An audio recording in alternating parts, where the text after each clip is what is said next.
Ladies and gentlemen and in-betweeners, I'm your host, Alexander Rodriguez, here for On the Rocks radio show, where celebrities and cocktails mix tonight. Don't you wish your radio show was sexy like mine? I bet you get that all the time, right? It's like, oh, how original. But we do have original Pussycat Doll and recording artist Jessica Sutta is here.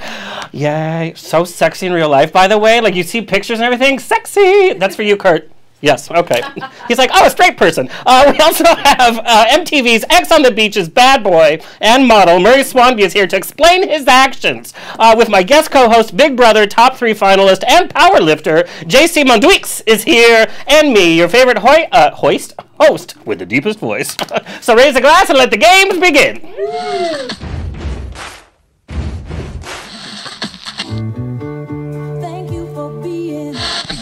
Life is a banquet, and most poor suckers are starving to death. I'd like to propose a toast.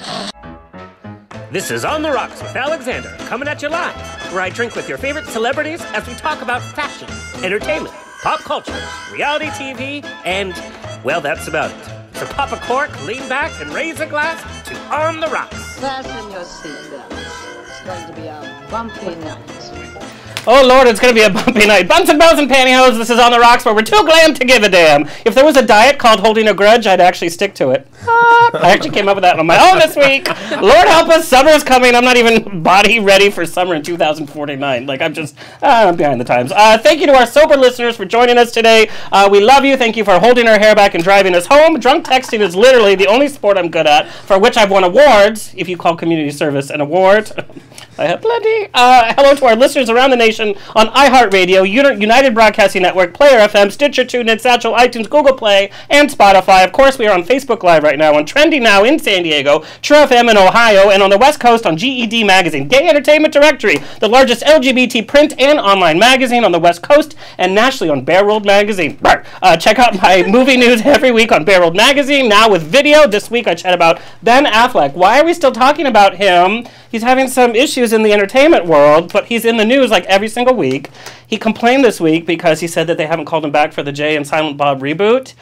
They called Jason Biggs and James Vanderbeek. And I'm like, if Jason Biggs and James Vanderbeek have more star power than you, girl, you in trouble. Sorry, Ben. This show is brought to you in media partnership with Here TV. Here TV reaches millions of viewers each month and has produced Academy Award-winning films. In addition to receiving 3 Daytime Emmy Award nominations, Here TV features the largest LGBTQ library featuring hundreds of hours of content, and us. On the Rocks now appears on Amazon Prime, Facebook Watch, HereTV.com, and Here TV app. Whoop, whoop. In fact, I think, Murray, your first episode with us was the first one that was on Amazon Prime. Yeah. Yeah, and then I got messages. Oh, God. Yes. Our website has been updated. It looks gorgeous, where you can watch and listen to all of our episodes on therocksradioshow.com. My mom, Mama Rose, is in the chat room on ubngo.com and Facebook. Ask her your question. She'll answer it. If it's a burning question, she'll text it to me right here. Please keep her busy. She's next to the vodka, and I don't need her drunk setting me up on Match.com again. Last time she set me up with an 82-year-old coffee maker named Juan Diego. How'd that go? We're still dating. Very well. Hello to our engineer, Kurt. Are you excited? Very excited, yes. Yes, we have Jessica Sutta now. So sexy. Kurt, do you have a pun for us? I always have a pun for you. Yeah, so you're so punny. Yeah. Excuse me. Yes. So you are excused. I know what's going to happen. Okay, go ahead. So the past, present, and future walk into a bar. Mm. Yeah, it was pretty intense. That was really bad, Kurt. That was so bad. That was worse than your usual bad. You're welcome. Yeah. Thanks, Kurt. I'm sorry, Jessica. I didn't want your episode to be this way. Like us on Twitter and Instagram at On The Rocks On Air. Facebook, On The Rocks Radio Show. Send me an email. Book me for a wedding, funeral, quinceañera, bris. I don't care. I will show up. Info at ontherocksradioshow.com. Want to join me on the road? There's plenty of opportunities. This Saturday, March 30th, I will be MC for Cathedral City LGBT Days in the afternoon for the entertainment block of the day with our very own Jessica Sutta and Ada Fox from American Idol. come out and join us. It's for free. It's going to be a lot of fun, and it's their 5th annual, and I heard like it's a lot of fun, and we're going to be backstage together. Oh, I we're going to have can't so wait. much fun. Selfies. Go to cathedralcitylgbtdays.com for more information. Also, this Friday, I'll be on 106.5 in Palm Springs from 6 a.m. to 9 a.m. Who booked that? Chatting with host John Taylor about entertainment, and that night's block party in Cathedral City. 6 in the morning. I've done it before. I just didn't go to bed the night before. Listen in, because I said interesting things last time.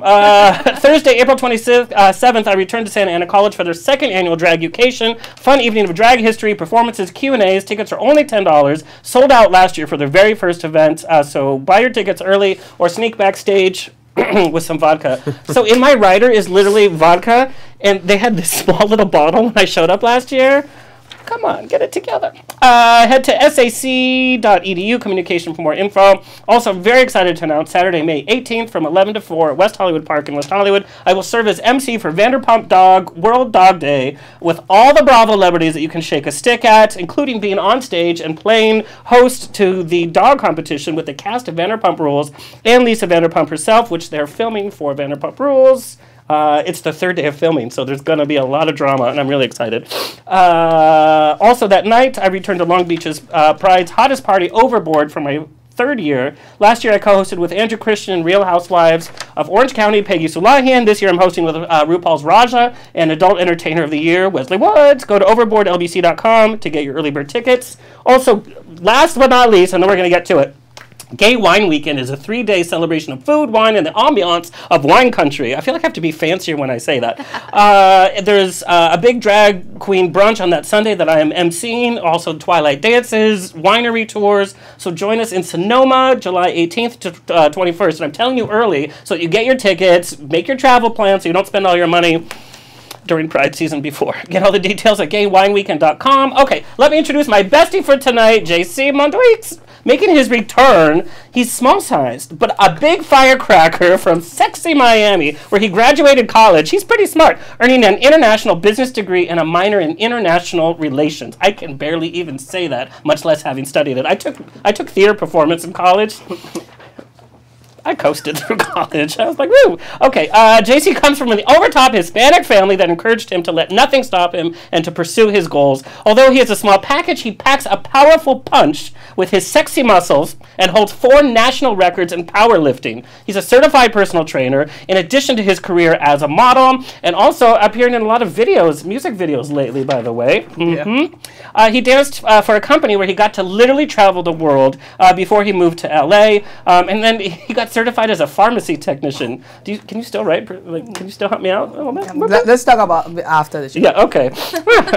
Vitamins, sweetie, vitamins. Yeah. He worked as an event planner till his life took a drastic change, and we know he got part to be part of the TV show Big Brother season 20 just last year, where he made it to the top 3. Only time he's been a top, and the rest is history. Bop, bop. Is that true? Water. Allegedly.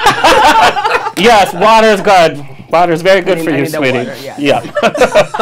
JC has arrived at giving Hollywood and the rest of the world all he has to offer. He's spreading around. Please welcome back as my co-host, who's going to help me out tonight, JC Mounduix. Woo! Yay! So I have to say, it was such a pleasure to get to know you when you made your first appearance here. The listeners loved you. They loved hearing the story behind because, we only got to see so much, and we know reality TV. And I know, Jessica, you even had a little taste of reality TV as well, whether you wanted to or not. That's true. Yeah. Like, Robin Anton, what are you doing?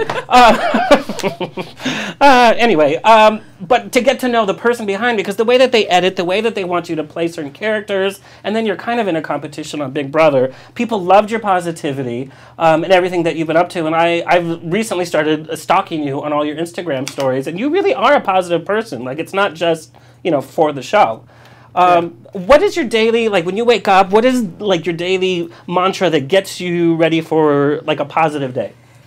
First of all, I when I wake up, the first thing I do is thinking about waking up and leaving my bed because it's so hard. But Tell me about it. No, but really, I don't know, I haven't had the best life ever. So sometimes when we work and we make things happen for ourselves, then we just use that. I don't even know if this makes sense. It's just how I use it.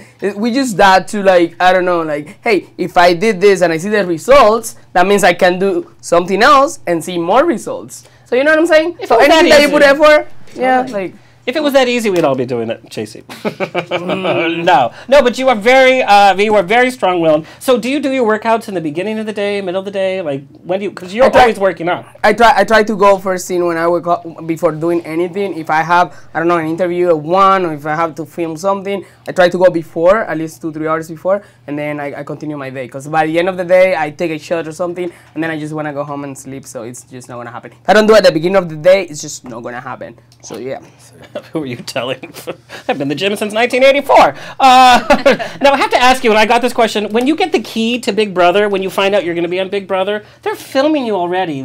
You know you're going to get the key, right?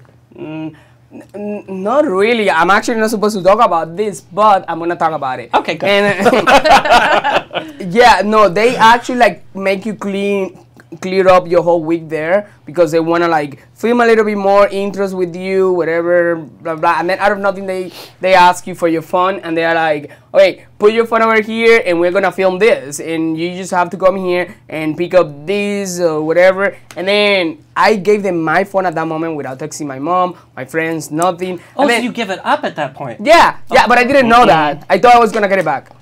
So, and then I went, it wasn't a gym, it was in a private gym right here in WeHo. So, so I grabbed the weights and the key was under it. So that was real. I was like, what is this? I was not But you expecting have that to have an idea. If they're there filming, they're not filming to tell you didn't make it. Well, Pretty sad. Well, this happens a lot in the reality and the reality world, that people literally go through the whole process and just at the end, they cut them off. No, like I it's can't. water. No. So yeah, I'd be so sad. I know. So it really doesn't mean anything. We could have just filmed that, and if they understood that I was just not the right fit for that show, they could have just like, I mean, you could be an alternate, or you can just go home. And it happens so often. So yeah, like you really never know for sure. So yeah. Now, when you left the house after being there for 90 days... 99 days? Wait, 99 with a content sequence of 100 something, 114. Oh, forget it. That's insane. Like, that plays with your mind. I know, I still have PTSD just talking about it. Yeah. What did you do your first day of freedom? What was your day like? I cannot say this. Oh. Let's say this. You have to check all your Grindr messages. No, I'm a good boy. I don't have Grindr. But this is the thing. Is that true, JC? It is true. Sorry to our listeners. So my friend came all the way from Florida to visit me, and let's just say that I asked her for a lot of melatonin. You know what melatonin is? It helps you sleep. Yeah. So I just grabbed all that melatonin, I started taking it, and I was out for like 40 hours. It's just all I wanted to do. Just being out private with no cameras on my face, nothing. So that's what I did. I slept. I didn't go to the CBS parties, after parties, meet and greets. I didn't give 3 damns about it. I just stayed in the hotel and slept for like 40 hours with no cameras on my face for first time in 4 months. So yeah. Yeah, I think that's probably what I do, because you would have like all of that adrenaline. You would need to shut down. Plus private time. Like as like loud as I am, I need my private time. Yeah. I need my Judge Judy and like guilty pleasure food every night. Like that's what I need. No, even small little things like just getting naked to go and shower. Oh, girl, we saw you get naked everywhere. Not really. Shut up. Anyways. Lori says hello. Hey, Lori. She's from across the pond, actually. You're supposed to be going to bed. Clarence. Hello, Clarence. Krista Hudak Codair says, yay, Murray. I'm not supposed to say yay, Murray. See, I'm not breathing right from my diaphragm. Yes. Yes. Yes. No, it's funny, reality TV, because when you guys did the Pussycat Doll, it was like to find the new Pussycat Doll, but you guys didn't need anybody else. It was like, okay. Yeah. But the girl, like, only got to perform once or something? Yeah, she performed once with us, and then that was it. Yeah. Can you imagine her? She was like, I'm a Pussycat Doll. You're like, no, you're not. There you go. And she decided to leave, but yeah. Oh. Yeah. Ooh. I think that would have to be fierce, though, to have like a team that's been together for so many years, and then to be like, I'm the new girl, and then everybody's like,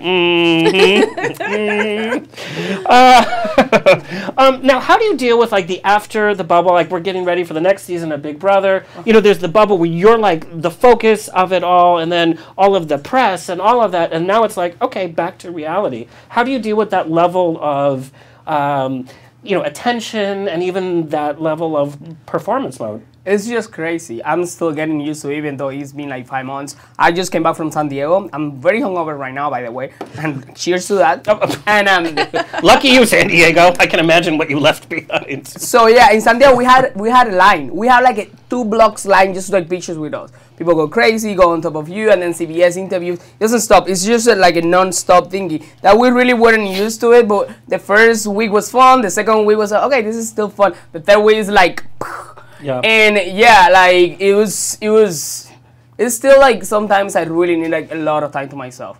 Like I try not to leave the house. I have Potsmates now, so I don't go in the supermarket and I don't have like crazy lady. Oh no, crazy lady. Like amazing fans screaming, "Yay!" Yeah, Well, like fans can be something like, I know, Jessica, you've had fans that just like wait outside the hotel They over waited and over. for It's days, like, yeah. what do they want? They want a hug around the neck really tight. Ooh, see, that would freak me out. Yeah, someone did that to me many times. She would stay outside the hotel and like hug me around my neck when she'd see me, and it was She's trying to awkward. like suck your essence, or like I what did she think want so. from you? Like, did she want to like hang out and like grab coffee, or? I don't know. I don't know what she wanted, but she was a big fan. So I hate when She people probably try to outside. kiss your face. Like, yeah, well, they're like, yeah. I'll hug you. Like, everything's great. We'll take a picture, but just don't kiss my don't kiss my face. Just Well, if they kiss my face, that's they'll not a get half of it. conversation. Like, Yeah. before you just try to like. See, but that's really intense. So people are like, oh, I'll have sex with you, but we can't kiss. Like what? But like this is a very private area. Who says that to you?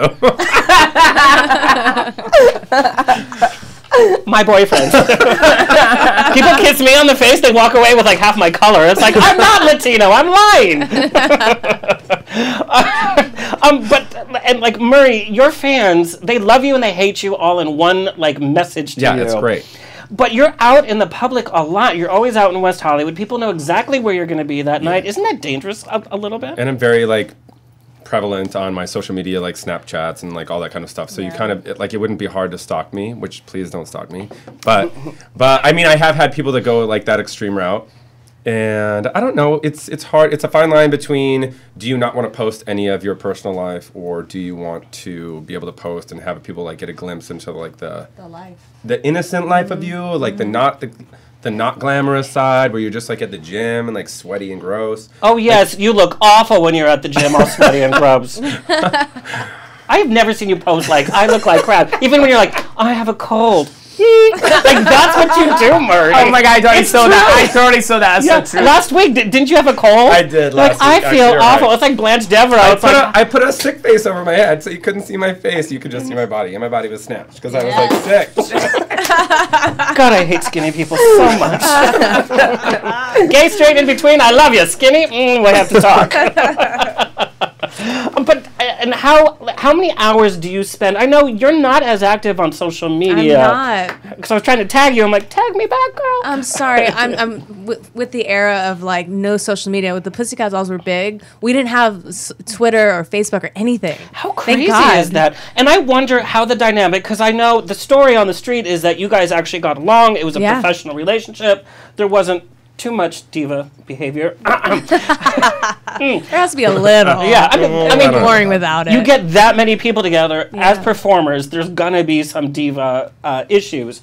But I wonder if social media was as prevalent when you guys first started, It if you guys would have wasn't, been and so thank close. God, because we partied hard and we had a great time, and we were so lucky we didn't have cameras and stuff. But it adds a different element. It's like, oh, you have how many more followers than I do? Oh, I need to Oh, stat yeah. my opinion. And it adds a different dynamic. It does. It's like your own reality TV show that you have to be. 100%. Yeah. Yeah. It's difficult, especially in relationships. I feel like social media is bad. You You know, oh, that person liked your picture. What's up with that? Right, You know, or you it's get bad. messages from Instagram that you can't control. But how many hours do you spend on social media per week? I time myself. I'm going the morning thingy. If I'm really sad, so I try to give like a positive message to everyone. Happy Friday, you guys are gonna kick it today. Happy Monday, whatever. But then I know like I'm gonna go to my gym, do my stuff, and then I will do like another pulse or something. Like I time it because I have to like keep it up because of like work and stuff. Yeah. So like I literally time it. It's like a job. Yeah. Really is. And you're so lucky, because the fact that you got to experiment what was like the fame world when we didn't have social media Yeah. and all this like craziness Yeah. and like, because it's good in one side, but it's bad in another one. Because I'm telling you, it goes all the extreme to like death threats and everything. I have death threats from my show. Yeah. It's just a crazy thing. Well, you So, also your behavior was a little questionable. I was sometimes. freaking amazing. You freaking welcome. Okay, but he's right. You got to build your fan base without having to do that. I know people that have to post 6 times a day because they're trying to build their followers. They're trying to have their single, listened to or out there, and you have that base. Murray, how many hours?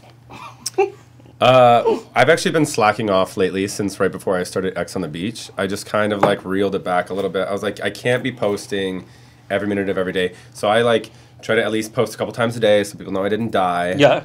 And it's like usually not. I should be better about videos actually because I think they're cute. But I just try to like. Wait, you think you're cute? I'm What? Like, I'm just gonna do a picture for like half a second, just so everybody knows I'm alive. And then I like go about my day. But my day is pretty routine. Like I go to the gym every day, and then I go home and chill, and I like make lunch and I make dinner or whatever. So there's nothing too crazy in my life until it turns to nightlife. And like every night I'm usually out and here and about and then doing those things. So I try to post that kind of stuff. But I don't post as much as my day-to-day life as I used to because just bad interactions or like some crazy people that have been along the way. But I try to still be a little bit there so people still know that I'm like doing things and how to follow me. But it's weird. It's a fine line, and you never really know how to do it. There has to be some privacy, I feel like. Yeah. My fans want me to post more, and I do for them, but I like to have my private life. Yeah. I do. And what I really like about you, Jessica, is all during your career, you have been so professional in the way that you talk about certain issues with your life. From sobriety to breaking away from Pussycat Dolls. There's this level of professionalism that you have, and I think that's the image that you also have on your social media and all that. So, I mean, I love that. Oh, thank you. Sure. Yeah. And plus, like when we really think about it, like nobody's life is that exciting for the whole day. Like we'll have events during the day or whatever, but the rest of it is like, I went to Subway every day. Here's my sandwich. Yeah, and I got 2 footlongs for the family back at home. $3.99. Okay. Let me formally introduce our guest tonight, since we've all been talking anyway. Jessica Sutta, since bursting on the global pop scene with the Pussycat Dolls and earning 2 multi-platinum albums and multi-top 10 singles, Jessica has built a reputation as an individual fan favorite and a glamour icon. You just need to look at her gorgeous pictures. She has never taken a bad picture in her life. Not true. that we've seen. And what I love is that your look changes so dramatically in what the message that you're... it's just... I love it.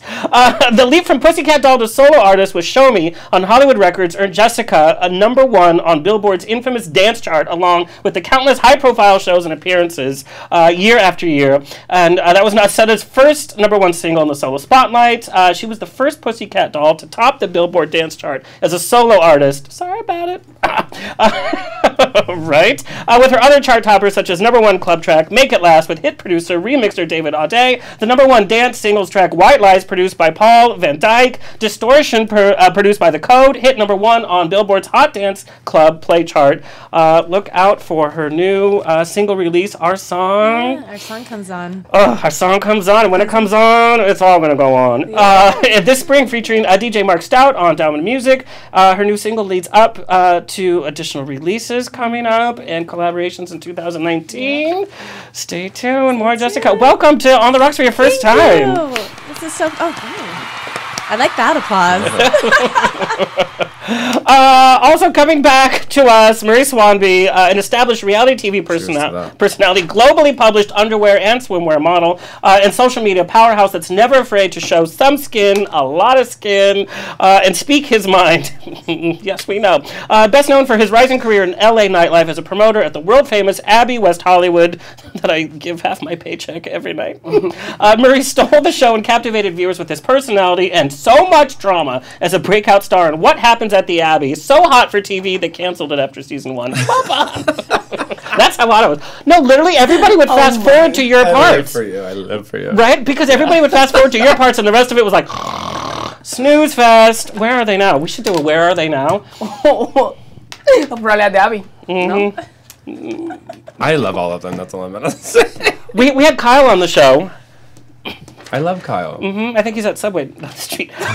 Murray's face and body are highly recognizable with his large social media fan base, recurring modeling with prominent LGBT-driven underwear brands. Andrew Christian, friend of the show, and Marco, who was just on a couple of weeks ago. Murray has traveled globally, hosting and producing events in nightlife, and appeared in a documentary titled Stud Liberty. I was supposed to be in it. No. Following growing male social media influencers. Most recently, he returned to his natural home on reality TV, showing more skin, having fun, and finding love. Pineapple says no. And drama as a celebrity cast member on MTV's breakout hit sensation X on the Beach, which broadcast part 1 of the reunion this Thursday. Girl, Corey Z was texting me from the reunion I'm taping. sure she was, girl. Please welcome back Marie Swanby. Woo. Thanks. So what I love about the show is that every week we get to talk to such different personalities from entertainment, from such different walks of life, and the way that we do our business, the way that our fans are. So I love to know, what kind of kids were you guys? Like class clown? Like, I know you took dance at a super early age. I love to dance. I would dance all the time. I was a class clown, and I was also really shy. Really? Yeah, I'm really shy. I'm not on stage. No, definitely not on But stage. yeah, that's why I used to drink. It used to, like, make me not shy. Liquid courage. Liquid courage. It's like, then you have to be shy in front of the judge. Yes. Guilty.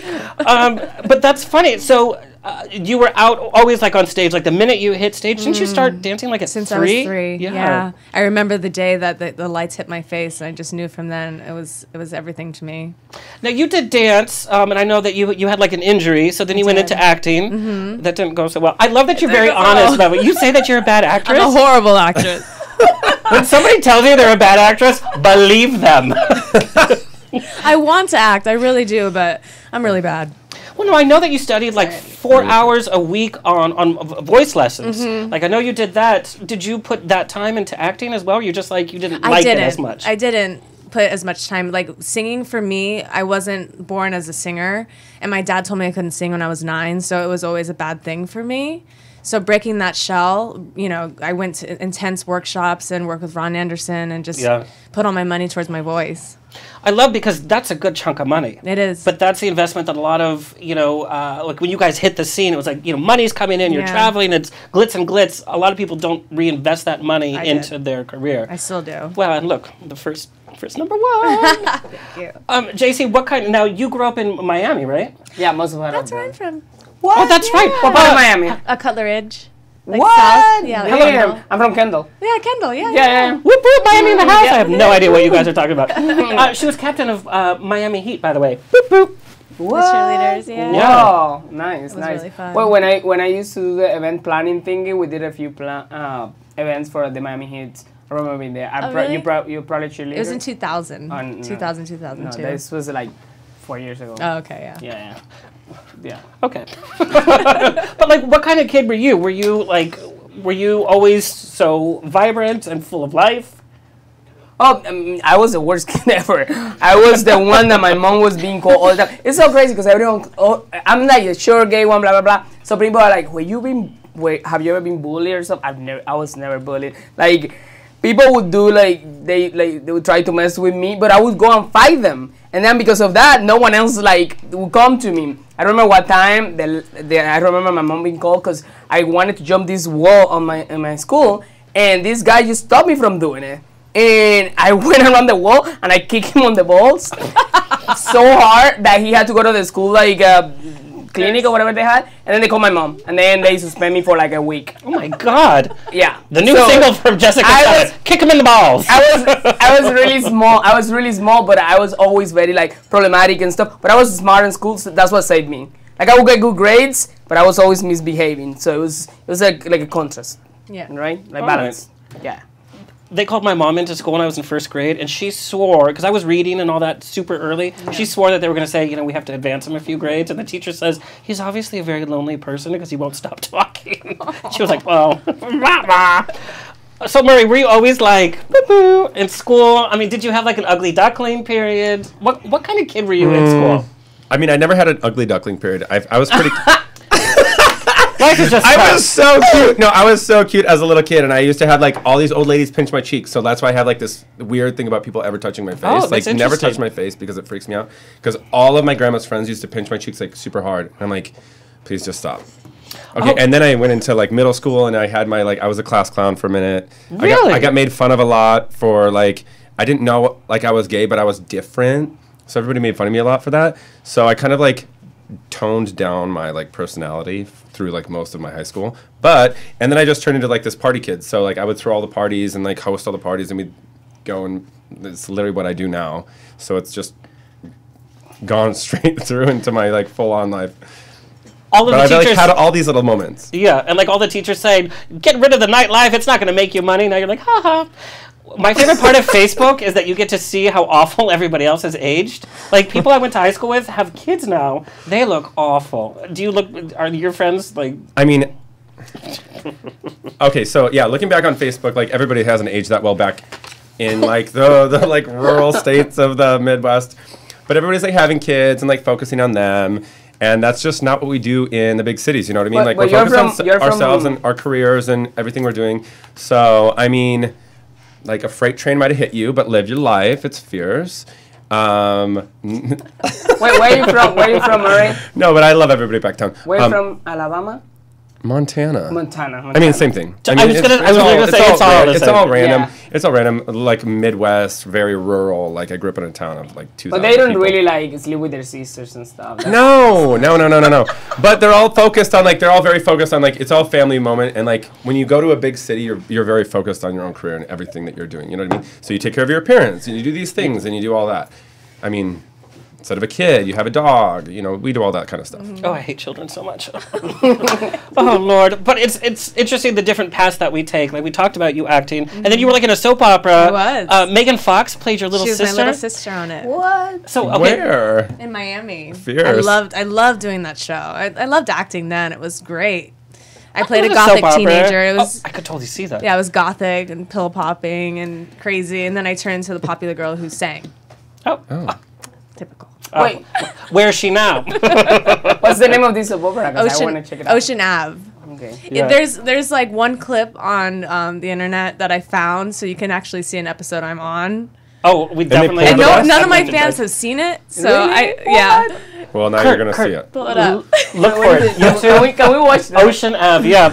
No, it's funny, you know, it talks about everybody's beauty, but we all have parts of our body that we're like, "Meh." So Megan Fox, and she even talks about, she has these half thumbs. Oh really? Yeah, like you notice when she poses with her hands behind. She's got these weird little half thumbs. You didn't notice when you I were filming? didn't notice. I had no Do you know how idea. evil social media is? There's a Twitter handle or Instagram handle, I don't know which one, that is literally Megan Fox's thumb. Oh, And that's her how fucked ex-boyfriend. up people are. That's her You know what I mean? Like, ex-boyfriend. let me live with my crazy thumbs. I'm beautiful, bitch. And I'm a fucking actress. Gorgeous. Yeah. Can I say all these F words? Yeah, it's Okay, right here we there. go. It's 10 to, I see it. oh, it's there, Kurt. It's on the top. Kurt, can we Well, please top. play it? Okay, here we go. we have to see It's this. so bad, you guys. Oh my god, I'm so excited! Can I make a cocktail while we're doing Yeah, this? yeah, yeah. Yes, Okay, please do. Next. Oh my god, I'm so excited. I want you to know that I respect your decision. And I'll always be here for you, no matter what. The music. Thank you. Thank you, Paul. Like, no, that's his name. Oh! Oh no! Dun dun! You guys, I'm living for this right now. This is Telemundo.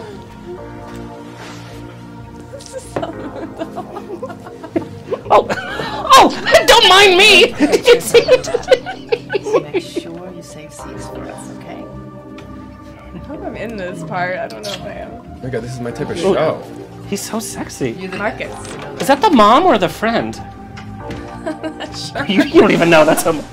How do you know about Badgley Mishka? I was gonna give these to some deserving soul. So how about it?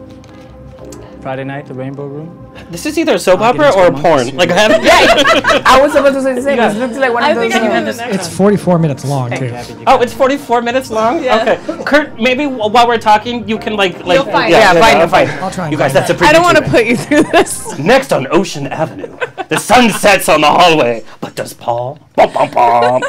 But you did that. You also were in Bad Boys too. I was an extra. Yeah. You were in the Academy Award-winning film Justin and Kelly. Oh my god! But it's not even my voice. They dubbed my voice. Are you serious? Yeah. Isn't that the weirdest It thing? was. We were at the movie theater, and I was like, "What? That doesn't even sound." You didn't like find me. out till you were in the movie theater. Yeah, they didn't That's tell gotta me. suck. You're like, everybody come see me. Never mind, don't come see me.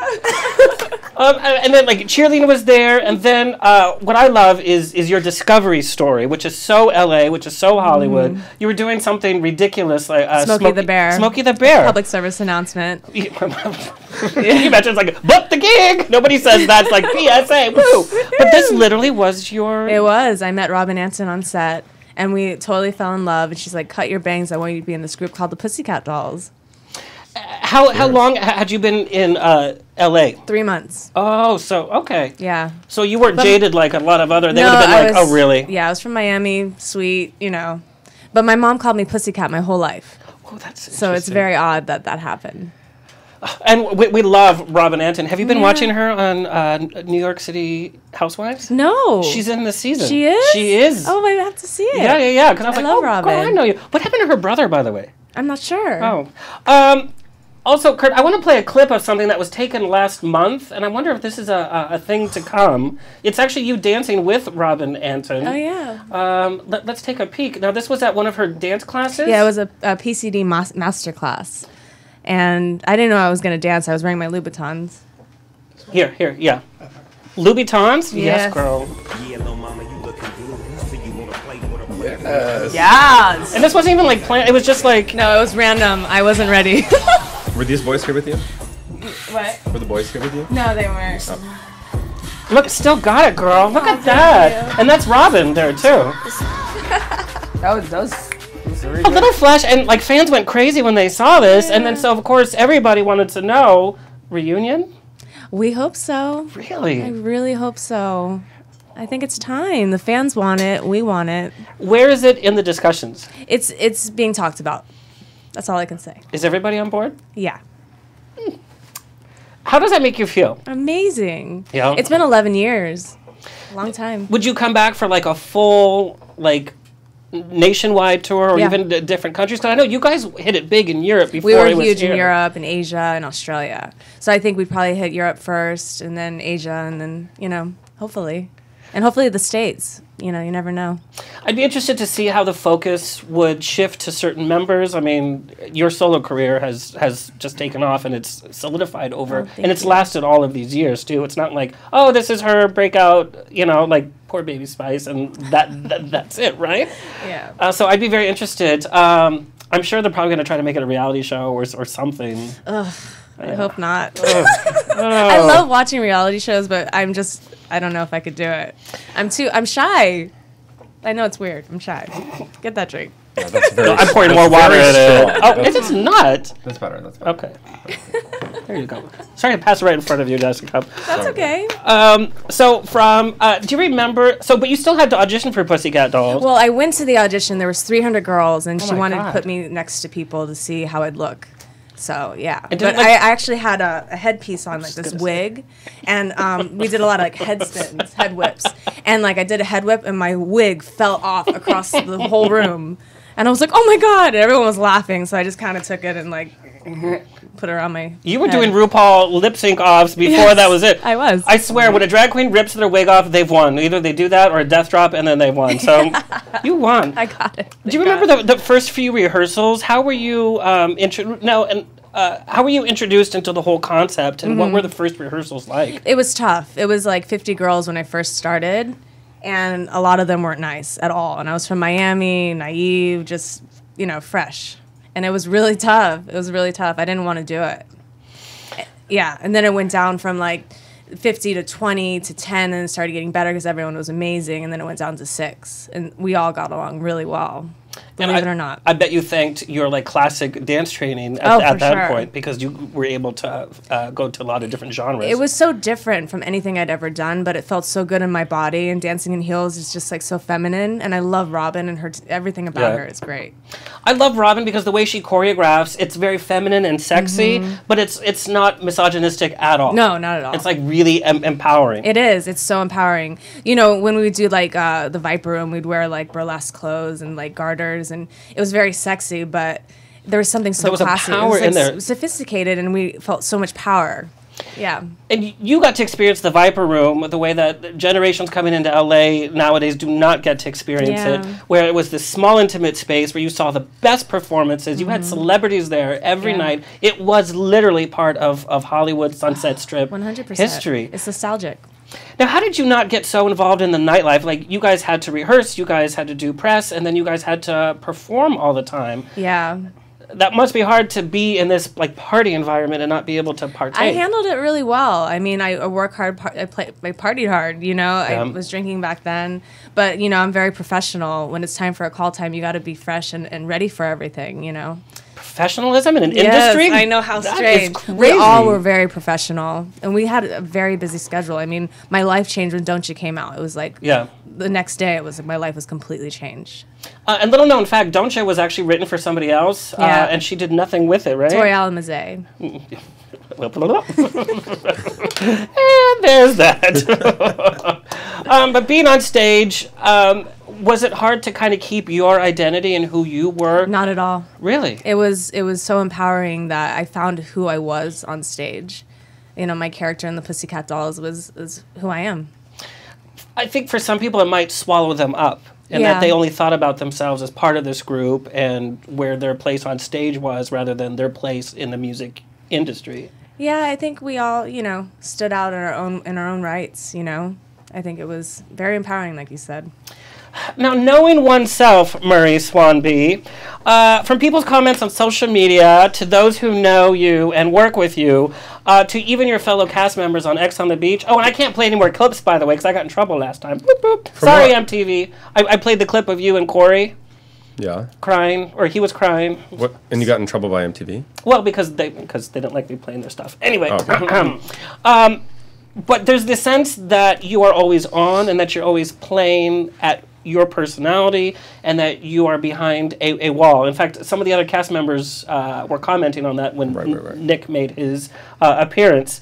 So I've always had a guard up. I've always had this like very strong guard, and like my close circle of friends can always attest to this, that, you know what I mean, like once you break, like I meet a lot of people in nightlife, you know what I mean? I've been a promoter for years and I've been traveling for a long time, and you meet a lot of people, and it's not like you're just going to befriend everybody like the moment you meet them. So it takes a couple times of meeting them and then hanging out with them before you start actually like being like, okay, now I care about your personality because you're super fun. Now I'd like to hang out with you outside of this. Now let's do this. And it takes, you're breaking down a wall every time you go to that. So my friends are like, you know, nobody knows Murray when he's like sitting around his house and he's like chilling and like he's sitting around with his friends. Because you don't need to know that side of me if you never get to that part of me. You know what I mean? So I do have walls built up, and I did have walls built up on the show, and all of my ex-boyfriends will say the same thing. Is, you know, like I'm not the greatest with emotions, but you know it's all because of something that happened in my life. You know what I mean? Like at some point I put up this wall because of this and that, and you know I've been cheated on a lot of times, so I put up these walls until I feel comfortable with you. To a point, you know, you're going to have that wall built up. You know what I mean? We'll go on so many dates, or you'll stay at my house and like a certain number of times before like you get to see like that side of me. You know what I mean? So you have to get through those walls, and I know I have a lot of them up, and like a lot of people are like, I can't read you, and I'm like, because I'm on a show with you, and I'm only here for a certain amount of time. So like I like you guys a lot, and I'll let you into a lot of my life, and you know, the people that I really clicked with, like Morgan and Shay and Jay.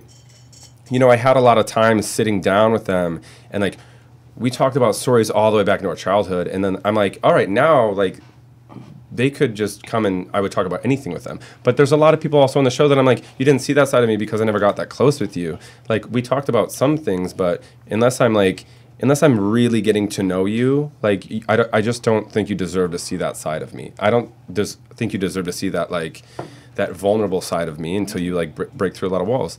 And so a lot of people didn't see that side of me. So and a lot of, you know, America doesn't see that side of me too, because, you know, there's a lot of clips that they didn't show as well of me and Cheyenne being like super, super cute. And like we had a lot of cute moments in the show, and you know, like there was times we hooked up in the show, and like we hooked up in the shower, and we did all these things. And there's things that they didn't show you because it doesn't really make sense with the storyline. So, or there's other people's drama that are just like overpowering that, which is fine because there's a lot of drama in the house.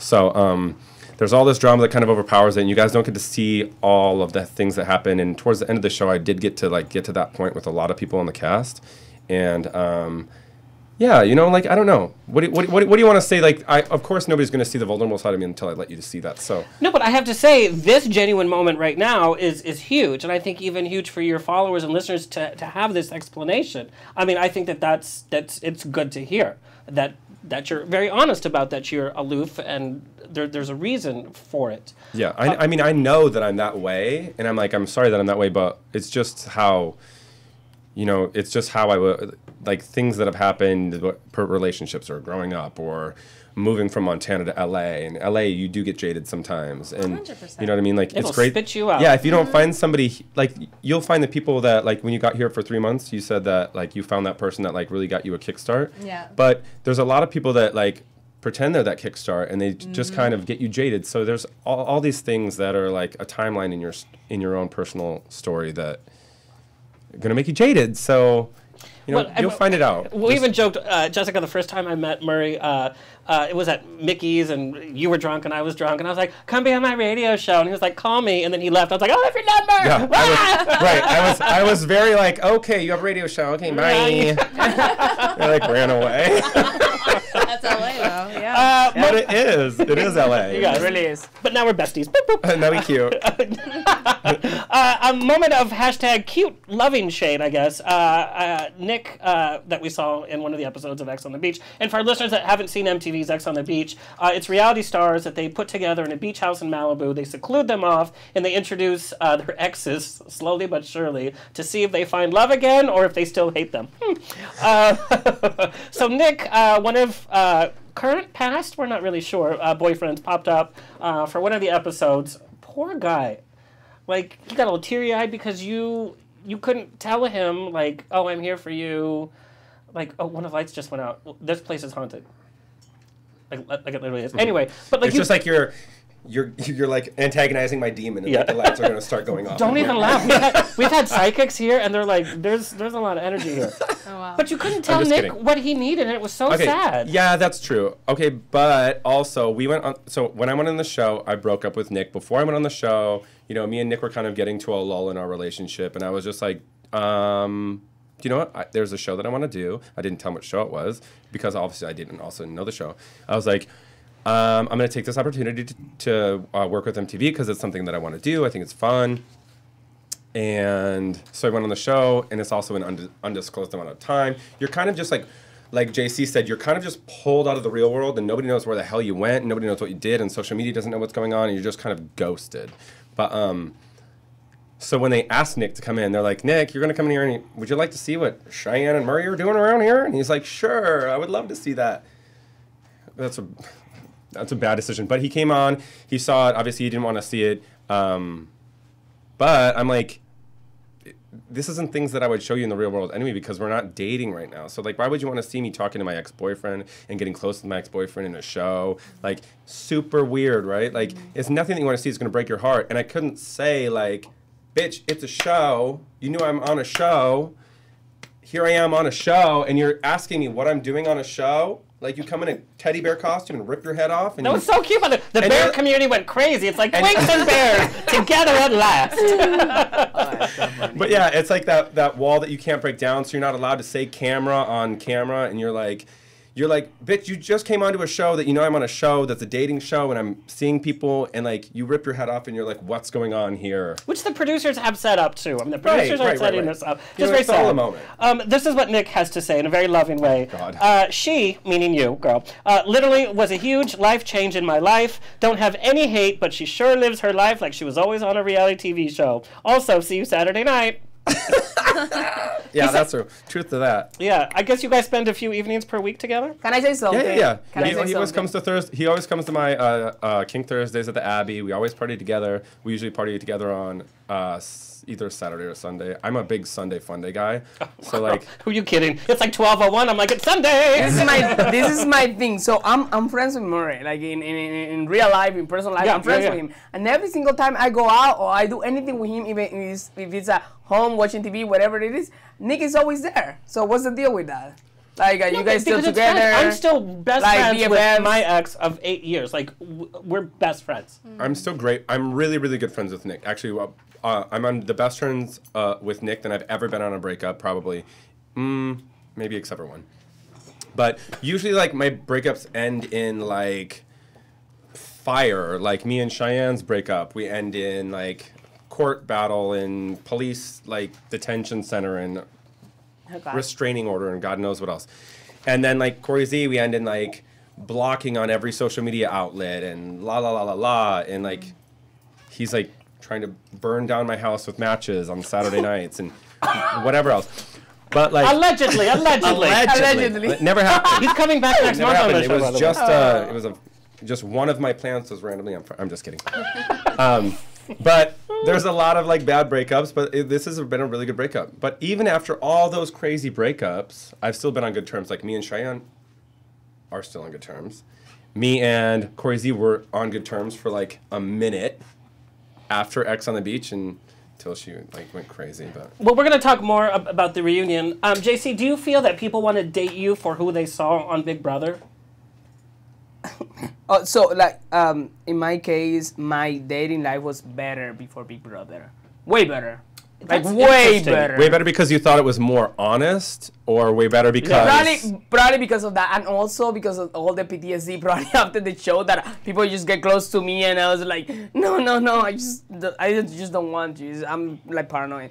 But I've had the worst experiences since Big Brother finished. I met first this guy that we were like watching Big Brother Celebrity together, blah blah. But I kind of had like a small little crush on him, and then he's just like one of those who take like 2 days to answer messages. So I was like, block, no. And then this other one that I was kind of talking, I was like, oh my god, this one's kind of like cute or whatever. He told me, on Saturday I'm going on a date. I'm so excited. Oh, you just friend-zoned me. So there you go, boom.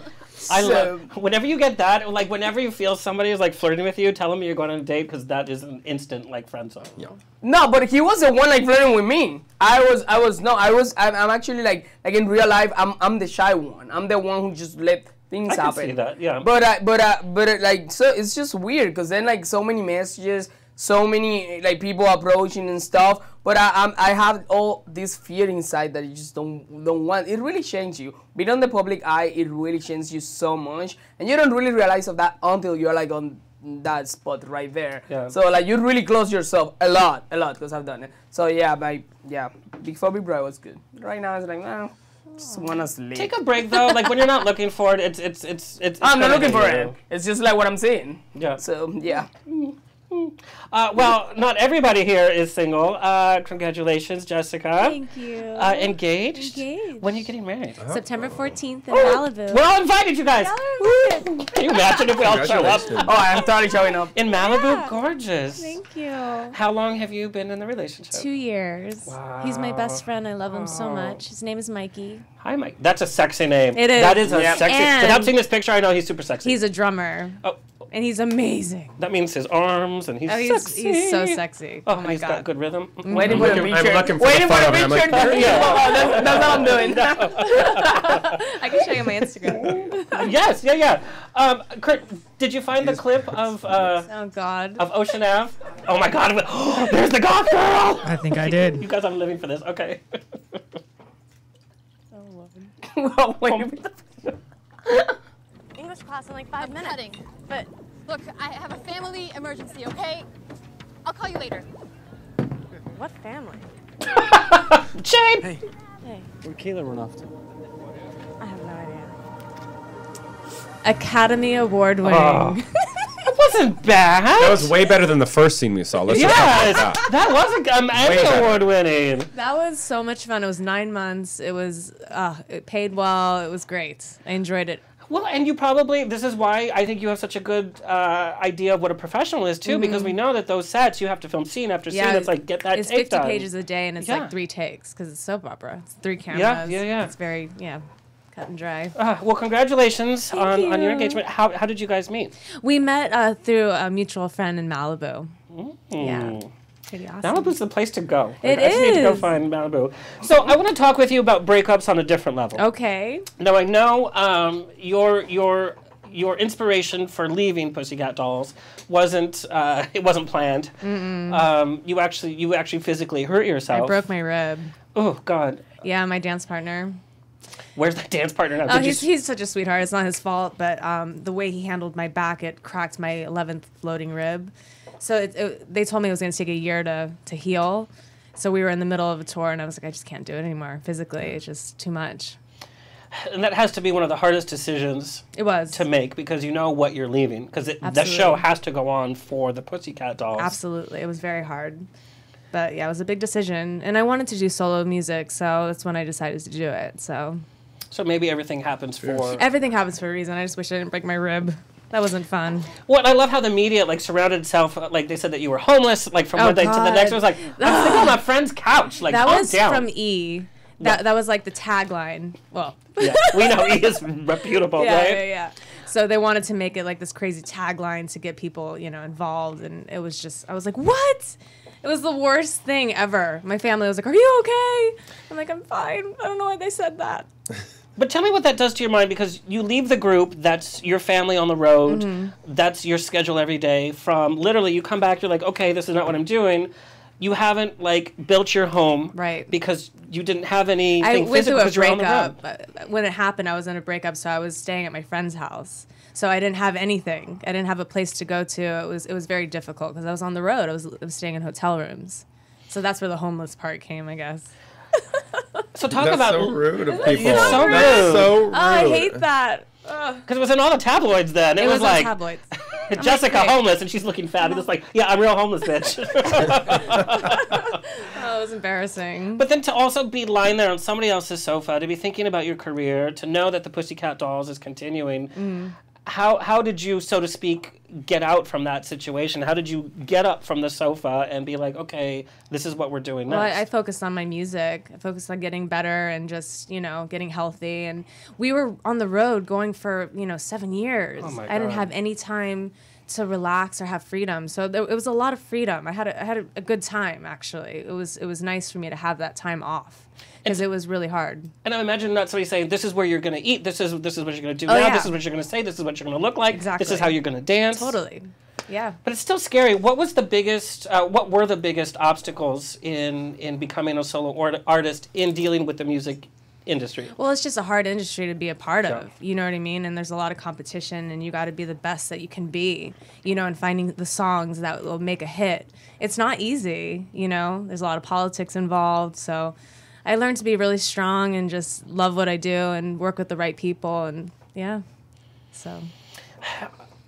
I got this question in a lot of different ways because we've had a number of musicians on the show that also listen to the show. Being part of a record label versus being independent. Now, I know you've had some ups and downs with record labels. Some music that you've recorded didn't really get released the way that it I should. recorded a whole album and none of it got released. Does that kill you? It killed me. It killed my fans. They really wanted it, and I just couldn't do it. I didn't have the rights to it, so it was tough. I just can't even imagine. Yeah, you put a lot of work towards it, and you want to share it with the world, especially your fans. Yeah.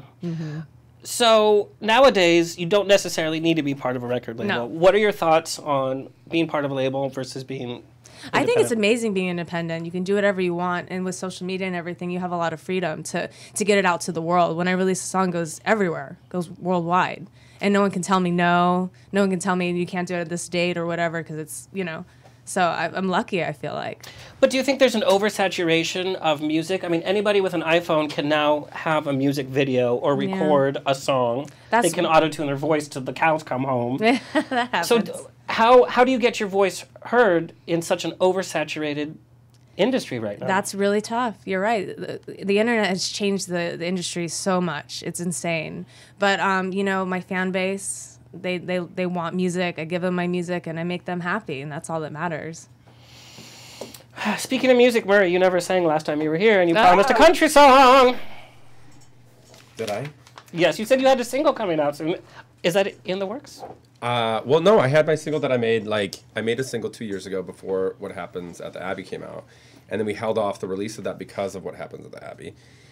And then when we got done with that, it was another thing where like the label has control of when you can release it or not, and it's kind of a bummer because I was like, I want to release it right now before Pride, like right now, like is the time to go. It's my birthday month, it's May, then we're going right into Pride season. I would love to perform at different Prides and everything like that, and we never did it. He's like, no, we want to wait till like our time is ready. And then by the time their time was ready, I was like, do you know what, now I'm doing other things, and it's just not a good time for me. So, you know, in that sense, I feel like being an independent would be much better because you have, like she said, you can release it whenever you want. You don't have a time stamps. You like nobody can tell you have to hold off on this. We held off for over a year for my song, and by a year later, I was kind of over it. And now, like looking back, we've talked about releasing the song, but I'm like, I want a song that's a little more me, and I want my first single to be something that's a little more vocally me. You know what I mean? I love that because so many people are afraid to be out there with their vocals. I love the acoustic stuff that you've done on other radio stations and all that, because it's like, okay, because people think, you know, all the glitz and glamour of the videos, like, well, they can't really sing it in real life. And I know, Marie, coming from reality TV and being a model, audience is like, okay, you can sing, yeah, please. You know what I mean? Yeah. Like, there's that, like, people don't want you to succeed, almost. Right. Isn't that weird? There's a lot of haters. There's a lot of that. It's like insane. But they're still liking all your pictures. They're still saying, oh, show us more skin. But it's always that. It's always, it doesn't matter how good your song is, but did you hear that one line that, you know what, that line fucked it up. They ruined the whole song. And you're like, even some of your really good fans will say things like that, and there's always a negative to all the positives. Like you can have fans that say good and good and good and good and good, but there can be 99 fans in a room. Oh God! But one fan can fuck it up for you. You guys, A Star Is Born is being re-released with 20 minutes of unseen footage. Brought to you by NyQuil. Did you like A Star Is Born? I actually didn't. Oh, good, thank you. Yes. I didn't like. I love Lady Real. Gaga. I love Lady Gaga, but I didn't like it. And Lady Gaga actually opened for you guys. Yeah, she did. At what point was she in her career? You guys had Rihanna open for you. Rihanna, Neo. Yeah. Then we opened for the Black Eyed Peas and Christina Aguilera. Yeah, and Britney too. And Britney. I forgot about Britney. Yeah. You forget about Britney, girl. I can't forget about her. JC, what other hobbies or what projects have you not shared? Sharon and Karen. Shared, yeah, grammar. That you haven't shared with the public that you would love to work on and share. Well, I was actually talking about that today. Like, once you are in like the reality TV world, it's really, really hard to get out of that. Really hard. Like, even like if you want to do anything else, like people already associate you and stereotype you with that reality TV world. So it's really hard. And I was talking to one of the people today from this show, Are You the One, from MTV? Yeah. From like the beginning. And he was telling me, because he's right now like he's an actor right now, and he's doing like Netflix shows and Hulu and all that stuff. And so like, I had to take like a hiatus, like I normally say, for like 2-3 years to be able to do like the change, you know. And then I don't even know still what I want to do, because there's so many offers. And welcome to LA, you get like 20,000 offers, but like in like 2 or 3 awards, and then one goes through, like, you know. So.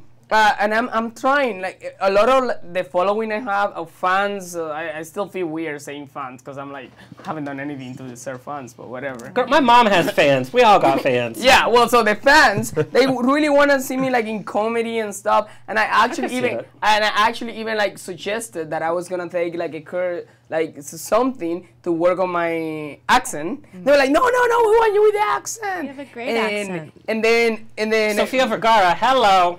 Yeah, but she's pretty. But like, I think you're pretty, so baby. pretty You're too, pretty. girl. And then yeah, like I want to be able. I've always been like that. And when people tell me you can do that, it's too soon, I'll probably just go and do it.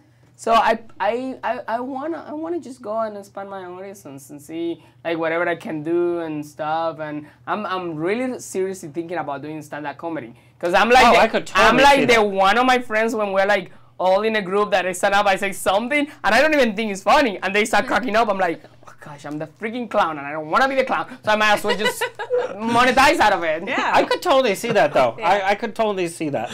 Yeah. Mass audiences, especially in music, are so fickle. Sam Smith, he's famous, he's not famous. We love Britney, we hate Britney. Mariah's fabulous, she's a mess.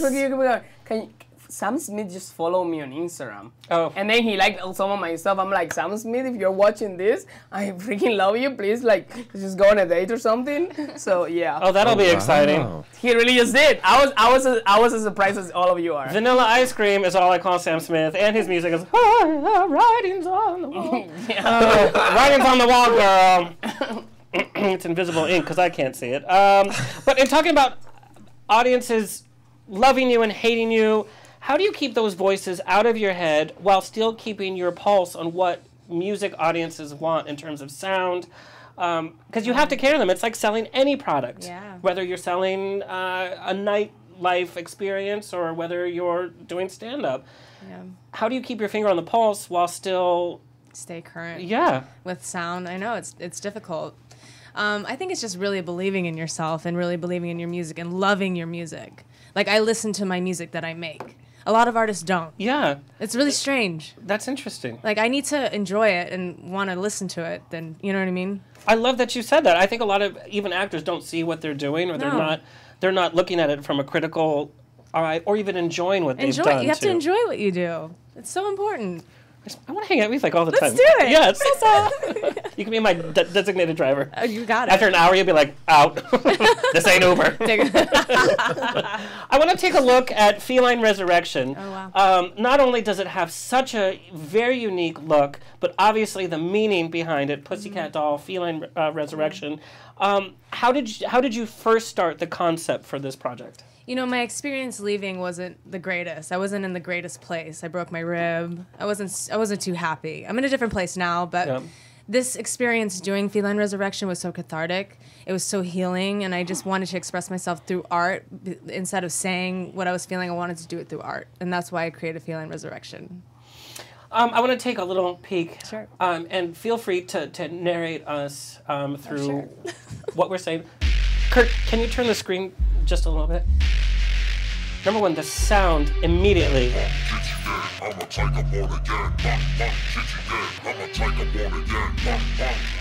So this is after I died. Yeah.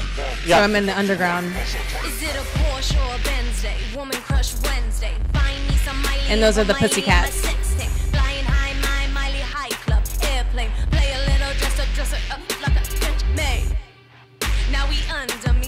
And your fans must have been like, wait, what? Yeah. No one expected this from me. At all. And that's what I wanted, because I'm an artist and I want to express myself. It's gritty, it's sexy, it's visceral.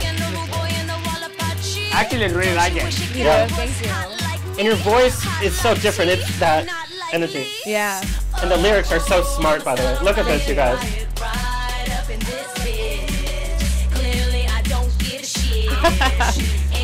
I'm not angry.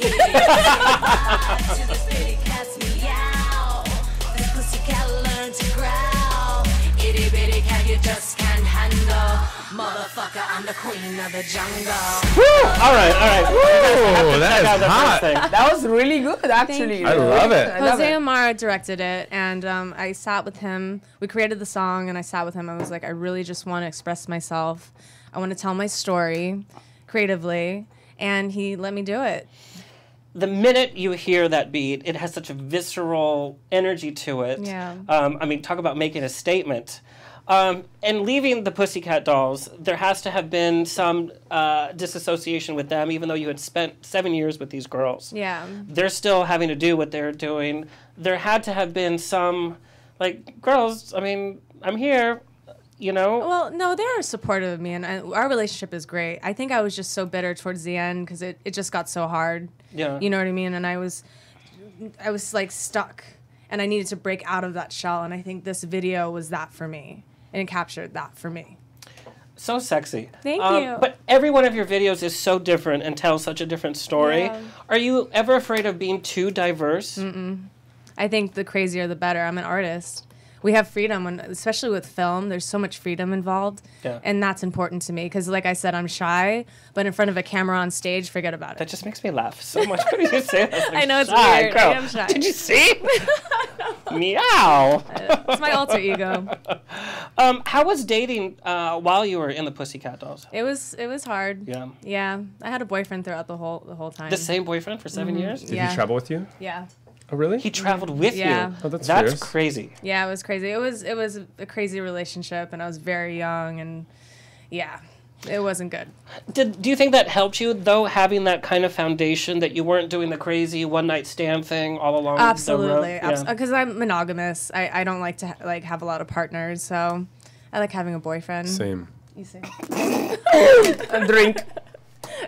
Wow. Every time Murray lies, let's... Every time Murray lies on this radio show, let's take a drink. Okay. The pineapple says red. Inconclusive, first of all. You can't read this motherfucker, man, bitch. But you even set it up, though. You said before, they're like, I'm a sociopath. It's not going to say anything. And it literally did. And it literally did. I was like, what? It's so funny. So, Jessica, they made him take a lie detector test on the last episode. And it's like, do you love Cheyenne? He's like, yeah. Wait, how if your body language didn't... Okay, first of all, they asked us a lot of questions, and they didn't ask us a lot of They didn't, like, set us down and be like, is your name Murray Swanby? And then you're like, yes.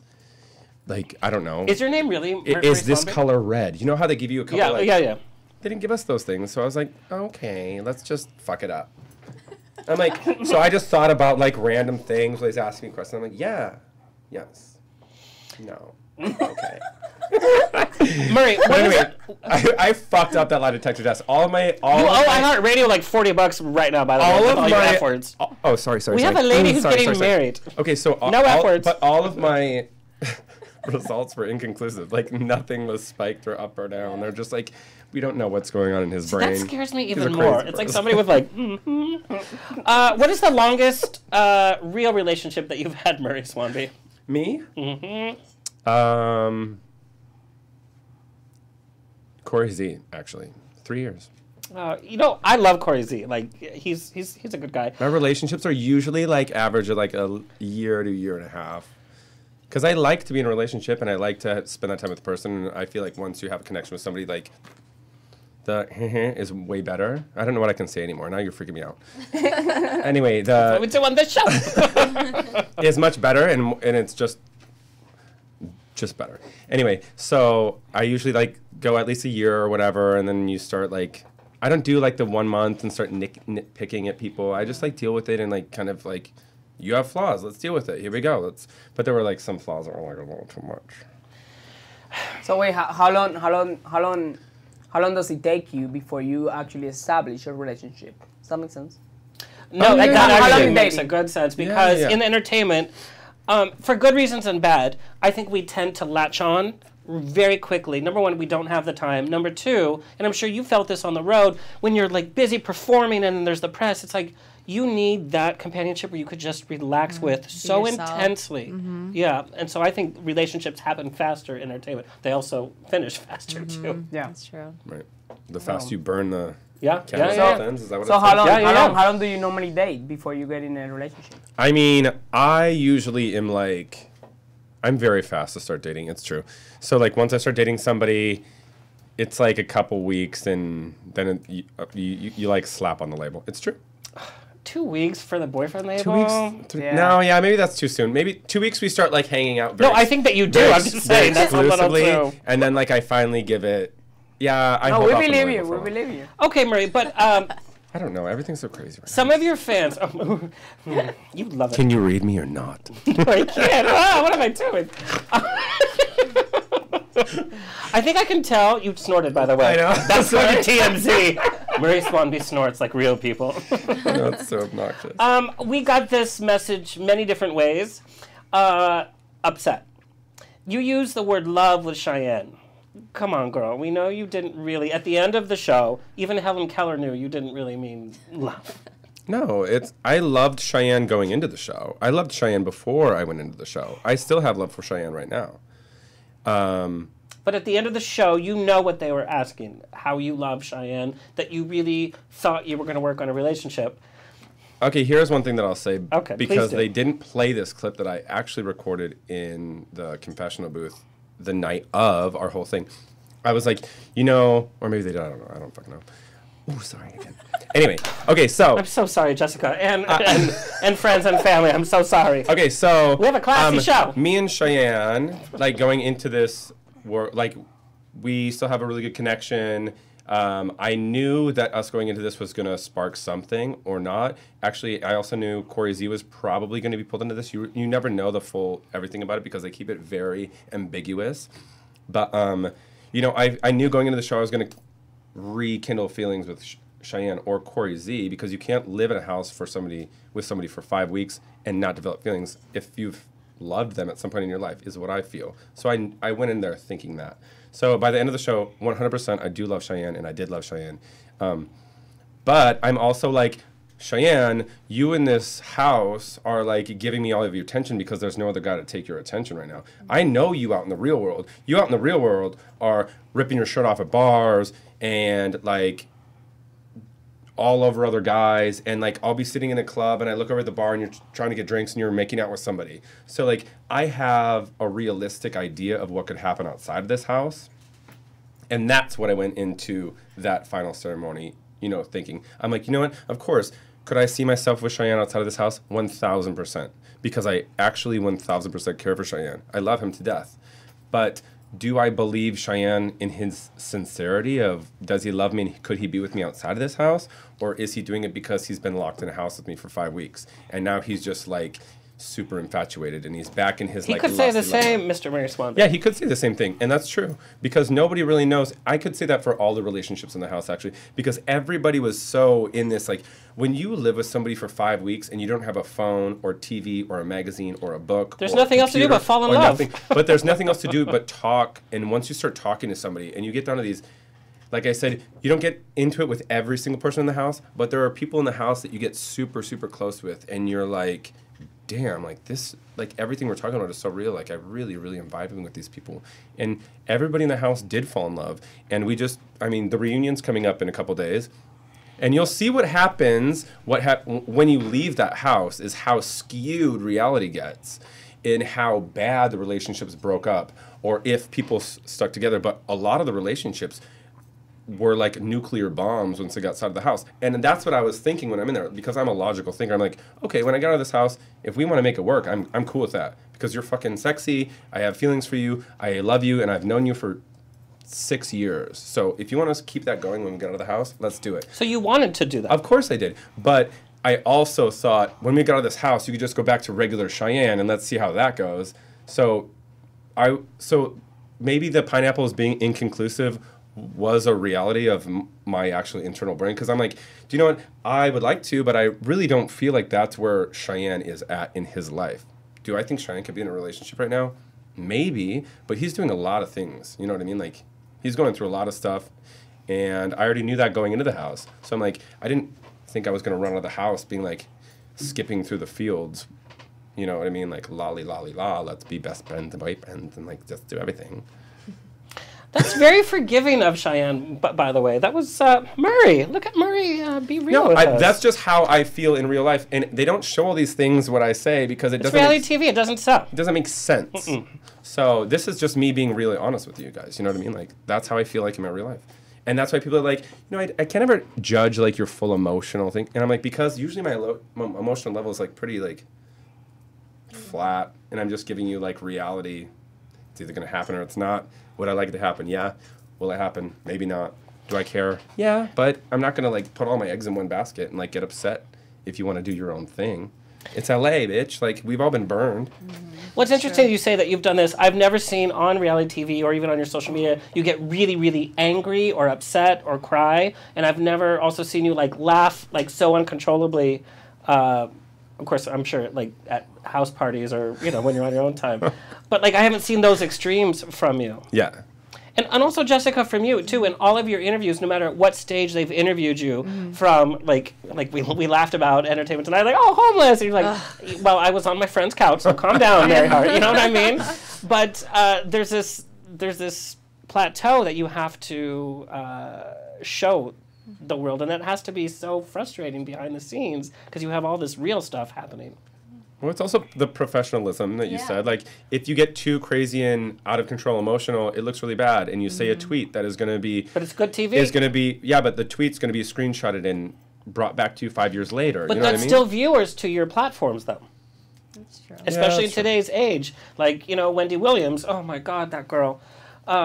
She's one of my least favorite people in entertainment that's interviewing because she does everything for sensationalism. Oh, yeah. But she's getting all those views, whether she's a good host or not. So what do you think about this thing we heard that's going on right now? That she said she's in rehab or whatever. Well, yeah. So Wendy Williams said that she's been living in a sober house and that she's been dealing with demons for a while, which is great that she's sharing that story, especially with her viewers from all over the nation. That's amazing. And maybe you can speak on this too as well with your own sobriety. This is just my personal thing, and I would never take away from somebody's sober journey. My ex of 8 years is 3 years sober, and that was the toughest journey for him, so I will not take that away. But when I don't believe in the sincerity, and when I think it's sensationalist, it makes me sick that they use that platform. Truth. Well, I heard, I don't know, I don't even know if this is, but I heard because some people that I know that probably know her, that she heard the same day that the dailymail.com in that UK was gonna like publish an article about all that. So she just she just put it on the show so to make sure that all the views would come instead of giving them the attention that they were looking for. So I don't really watch the show, I'm not gonna lie. But I think that's why I don't know if this is true or not. But I think that's why she did it because there was an article coming up, so she did it before them. To like make them, So then there's some reality to that. And Jessica, maybe you can share about your own personal journey. One of the first interviews that you talked about being sober. That's kind of a coming out on your own. It's a very sensitive subject. It's a very personal journey, and it's not easy, you know. And I'm so grateful that I am. It's been 2 years. Congratulations! Congratulations! Wow! Thank you. Congratulations! Got it. Yeah. Otherwise, I'd be drinking that bottle right now. Now I feel bad. I'm like, I'm so I actually feel bad also. No, I don't. People shouldn't feel bad to drink in front of me. I actually like it. It's a lot of fun. Well, no, and here's the thing about the show is, you know, we have a lot of sober celebrities, and I love that they share their story because not all of our listeners are drinking, and there's that life entertainment. Yeah, you can be fabulous entertainment and not be sober. Absolutely. It's the best thing I ever did. Yep. It's how I met my fiance. I love that. What was the moment that you're like, I can be public with this? It took me a while. This is the first time I'm really talking about my sobriety, so I'm kind of nervous about it because it's so personal to me. But I want to share it. Are you okay? Yes. This show's all about you. Share. No, but I want to help anyone that's struggling out there because it's very difficult to stop. You know, I drank for 15 years nonstop, and I got bad at the end. Because there's also that constant frenetic energy. Yeah. And it's like it's self-medicating. It's self-medicating and like being around big crowds, you know, having a drink would make me feel more comfortable. So I'm at a point where I'm finally okay with it. But like I said, I'm shy. I know it's weird. But like liquid courage always helped me. But then it hurt me at the end because I would black out. I was a blackout drunk. Oh. Yeah. Not the best. Not the best. Believe me, I know. And I don't know how to fight. And I would get into fights. Oh, really? I can see Jessica like, I'm going to fight. I got to go. I don't know how to fight. That's how I fight.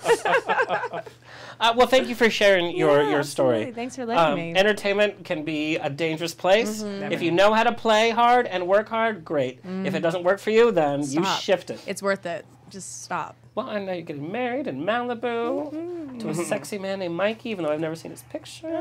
Did we find it yet? We want to see Mikey's pictures, please. No, that's Danilo. That's my best friend. So he's probably gay. Yes. Okay. He's my maid of honor. Oh, I got this question also from another TV actress.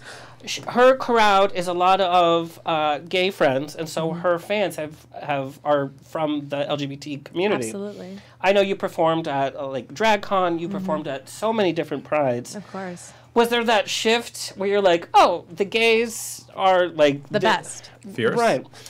But do you think that that's limiting? Also, no. Be like, okay, no. Yeah, gays are the tastemakers. Period. And it's been the best following, and I love performing at prides. It's my favorite thing. Thank you. Yeah, absolutely. Well, we love you too. Yeah, thank you. And I love that you go to every size Pride, by the way. Mm-hmm. We've been showing some pictures of your huge Prides, and then this weekend we're going to see you at Cathedral City LGBT Days. So we're going to have fun. We're going to have so much fun. Yes. Did we find a picture of her boyfriend? Here. Okay. She's going to show She's going to I'll show show us. you guys. I turned off my phone to be professional. Yeah. I sure did Thank not. you. You're welcome. Oh, you're also welcome for that. Marie, what's your Grindr screen name? I don't have a grinder. I really don't believe that. I don't believe that. You know what? I either. think it's because Give me a phone. Because once you start giving your like, what are you gonna do? You send one picture out to somebody and they're like, oh, yo, I've seen you on 2 reality shows. Like, same with you. Like, you send it out and then what? You can never send a dick pic because Yeah, it goes on really quick. No, let me say this. Like, I'm like my best friend in West Hollywood sent me a screenshot of my Grindr profile with people like with pictures and stuff and like conversation and everything that they. And I was like, how bored do people have to be to just go and like have conversations with people? Is that the boyfriend? That's my fiance. Okay, you guys, we are going to see Jessica's fiance. Oh, he's got long hair. Ooh, Oh, he's blonde. He just cut his hair actually for our engagement photos. Oh. Yeah. Look at the look on your face. I'm so in That love is with not him. manufactured. Look at that. Yeah. Oh, He's the so best sexy. thing that has ever And he's happened to tall? me. He's tall. How tall is he? He's like 6'1". Oh my god. Mm-hmm. He's so amazing in every way. It's the first relationship I've ever had that we don't fight. We get along. If there's any issues, we talk it out. It's great. You're adulting, Jessica. I'm adulting. It's so weird. Well, congratulations. Congratulations. Thank you, honey. What is your creative process in coming up with a song? Well, life experiences. I like I said, with music, it's cathartic for me. So I just go into my life and I talk about what's going on. You guys, I cannot believe we're almost toward the end of our show. I want you to hear Jessica's acoustic voice. Aww. You know, we talk about lip syncing, which lip syncing is there for a reason. It's not all bad, right? Yeah. It's not all bad. So when you're putting on a big show, you can't possibly move that way and sing that way. Plus, fans want you to sound a certain way. So when you can only lip sync, that's a problem.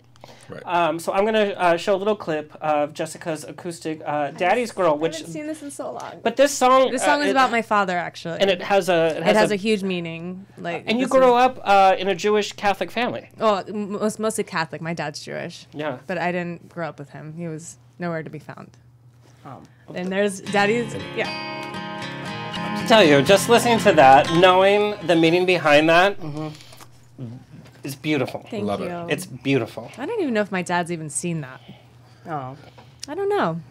But whatever. It has to be, it has to be an interesting feeling. Yeah.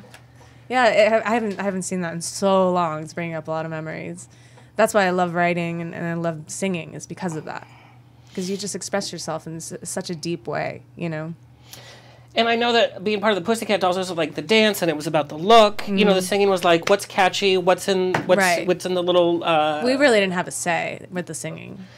Yeah. And there wasn't this kind of singing. No. And that must have been so limiting. It was limiting because you couldn't express yourself, and I really wanted to express myself. As an artist, I was starving. Girl. I want you to write a book, and I'm going to read it. That is in the works. Oh, really? Yes. Oh. If you want me to do the audio book, I can with my beautiful, sultry voice. Great. Yes.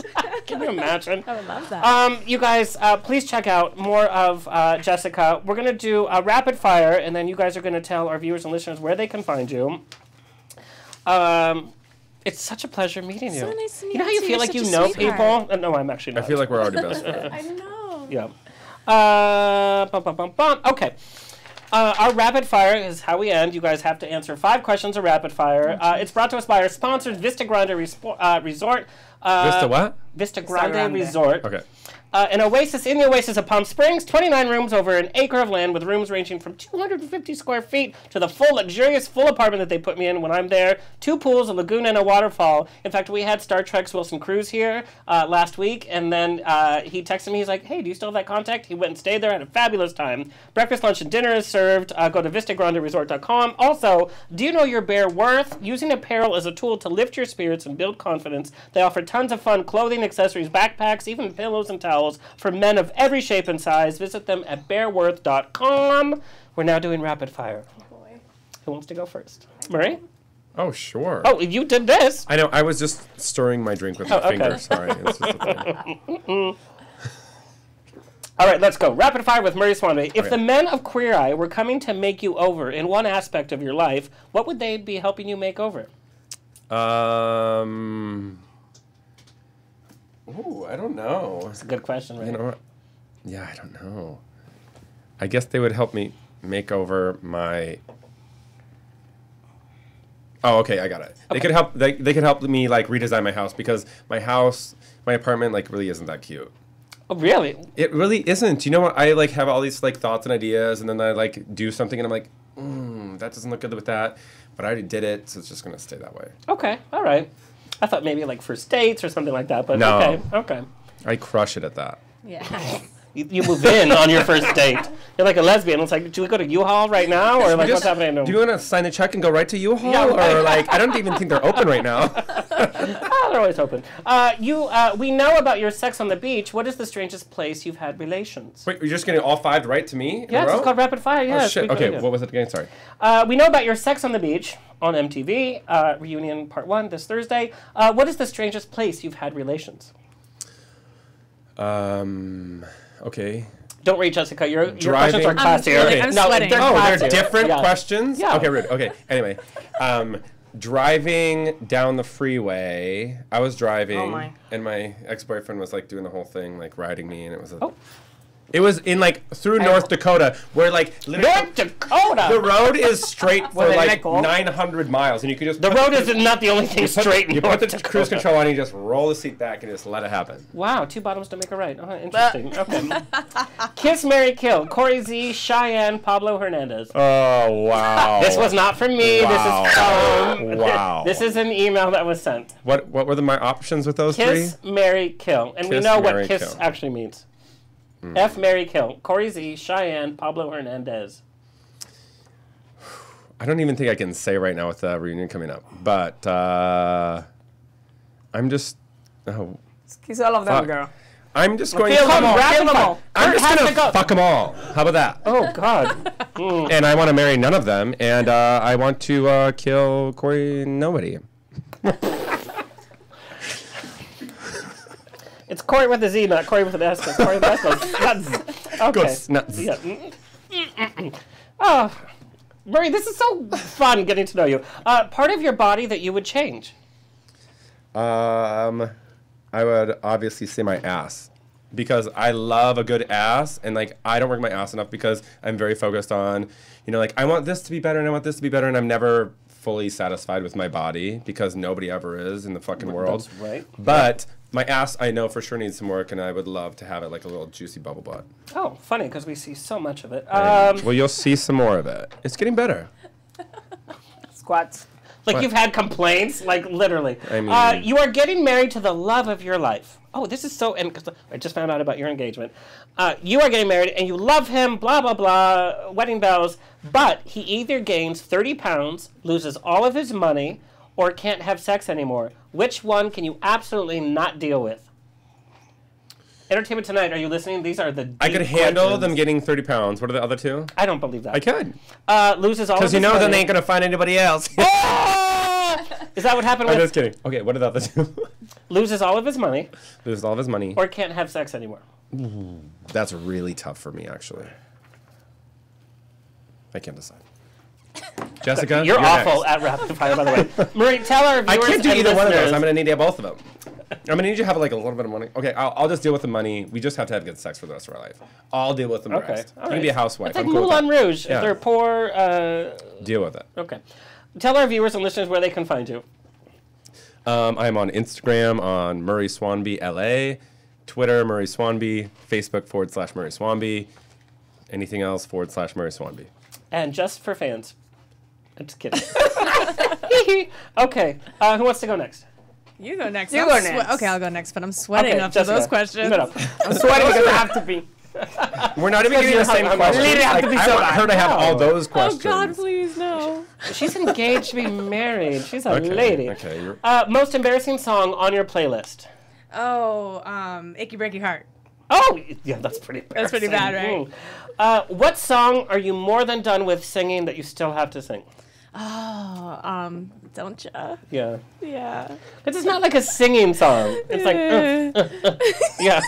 I was singing it at the gym today, actually. So. No, but it's catchy, but it's not like, after hearing your acoustic, like, when you want to sing, it's like, do you have Tourette's, or are you singing Don't Ya? Don't Ya, Don't Ya. Your celebrity crush? Oh, Angelina Jolie. Yes, I love that. That is a film, a music video, a song. Oh, yes. A porn we all want to see. Oh, okay, me too. Yeah. Bachelorette party, maybe. She's free. She finished filming Maleficent too. Oh, nice. Yeah, I think she'd be into you too. What classic song would you cover and release as a big hit? Classic song? I would love to cover Like a Virgin. Oh, yeah. I would love that. I love Madonna. Good. Somebody needs to know. But this is what I'm talking about. We loved Madonna, and then now we're like, oh, she's old. I'm like, bitch, she said that. She is still fierce. I would want you to do Betty Davis eyes. Oh, yeah. Yeah. That would be hot. Biggest musician pet peeve you have in the recording studio? I don't like when there's a lot of people in the room when I'm recording. It drives me crazy. Yeah. I hate that. Because you want to be like... I got to be in my zone. Yeah. You know, and people are partying, and I was like, get out of here. So, Jessica, that was your rapid fire. Oh, good. I'm not sweating anymore. Wow, Alexander. Why don't you just keep it on? She's about to get married, okay? When you chart at #1 Billboard, then you can have... Okay, fair. Yes, okay, That's fair. Okay. Jessica, tell our fans and our listeners where they can find you. Instagram is I am Jessica Sutta. Facebook is Jessica Sutta. And Twitter is J_Sutta. Because I changed my name for a minute. So I didn't know was it Jay? It was Jay Sutta for a minute. Yeah, I saw. I changed it back to Jessica. Okay, yeah. You can do whatever you want, girl. In my book, Kurt, don't forget to take some pictures. Okay, JC, are you ready? I really need to be so bad. I'm trying. Oh, okay. Well, there's the little cup there. I don't know. Oh, okay. This is too small. Okay, hurry. Worst question you've been asked during an interview? About private life and stuff, about like top or bottom, like every time I'm here with you. Yeah. I didn't ask it. Wow, Alexander. Wait a minute. I didn't ask it. I assumed it. Two different things. Okay. Strangest thing a fan has said to you? So many stuff. So many. Like so many. So all kind of pictures, all kind of stuff. Next one. Okay. You have to say hi to Kurt just so you can get a little picture. Oh God, I feel so bad for you. What would your superhero strength be? What? Your superhero power be? Probably invisible. Huh? To be invisible? Yeah. Really? I don't even know why. Cute. It's just weird. I'm a weird guy. Next one. Okay. What is your food really weakness? Because we know that you're into fitness. What is the food weakness that you're like, I'm going to eat this whole thing and I'm not going to feel bad about it? Probably I'm weird. I like chicken with vegetables, but then I'm in a rush to eat them all, and I really want to eat them, but I don't like them, and then I just put it on the blender with milk, and I have a chicken milkshake. That's disgusting. This is disgusting, but it helps. It helps for the abs. Okay. Next one. That is so gross, by the way. That is disgusting. I know. I actually just ate it before coming here. This is why I don't. This is why I don't talk to skinny or fit people. Would you ever be part of a throuple? This is from your fan, by the way. What's a throuple? Like a throuple is when it's not just a threesome, it's when you're in a relationship. Like you live with them with two other guys. And No, I'm very monogamous. I could, like, when I'm single, I could just go get drunk, have random sex. Not right now after Big Brother. No, I'm a decent guy. But before that. Anyways, so, but if I get monogamous, it's only with that person. Only with that person. And then once we're done, it's done. Next one. Okay, no, that's all you got. Okay, perfect. Although, if you can find a man to stick with you with your chicken noodle soup shakes. No, literally, like, gay people are just not into monogamous relationship. What's going on in the gay world? Why am I drinking water? I need to pee. Oh my God, he got really nervous. He got so nervous, by the way. He's going to go home to his, 8 husbands. Mormon. Okay.